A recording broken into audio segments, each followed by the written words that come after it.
চোরের মায়ের ঘর বড় গলা আর কি। নিয়ম ভাঙবেন, আচরণবিধি ভাঙবেন, আবার বলবেন যে আপনি মিথ্যা বলতেছেন। ছাত্রদলের যে ভিপি ক্যান্ডিডেট উনি একদম লাইব্রেরিতে প্রচারণা চালাইতে গেলেন এবং সেখানে দেখলাম যে এক সাইড থেকে একজন বলছে যে আপনি লাইব্রেরির ভিতরে প্রচারণা কেন চালাচ্ছেন।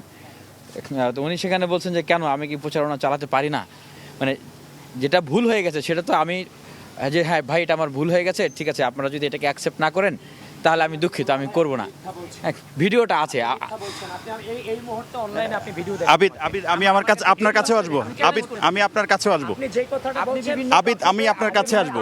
কেউ কথা বলার সময় ঠিক এইভাবে করে আবিদ আমি আপনার কাছে আসবো। আবিদ আবিদ আমি আপনার কাছে আসবো প্লিজ। আপনি যেটা বলছেন একটা স্টুডেন্ট আমাকে বলছে আপনি কেন আমি আপনারটা শুনবো আবিদ। এটা ঠিক ছাত্রলীগের মিথ্যা কথা, এটার কোনো এভিডেন্স আওয়ামী লীগের সময় আবিদ আমি আপনারটা শুনবো, আপনাকে পর্যাপ্ত সময় দেবো, আপনারটা অবশ্যই শুনবো। এটা ছাত্রলীগের স্টাইল, এটা ছাত্রদলের স্টাইল হতে পারে না ভাই।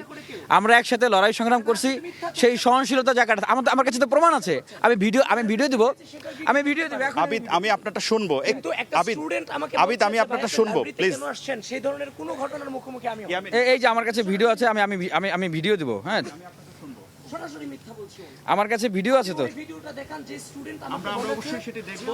আপনি যদি আপনার এসেছেন? বক্তব্যটা একটু যদি আপনি লাইব্রেরিতে কন্টিনিউ কেন করেন, কারণ এসেছেন? আমাদের এই ভিডিওটা- সময়ের স্বল্পতা আছে। আপনাদের দুজনকেই একটু অনুরোধ করবো, কারণ আমাদের সময়ের স্বল্পতা আছে। সবাই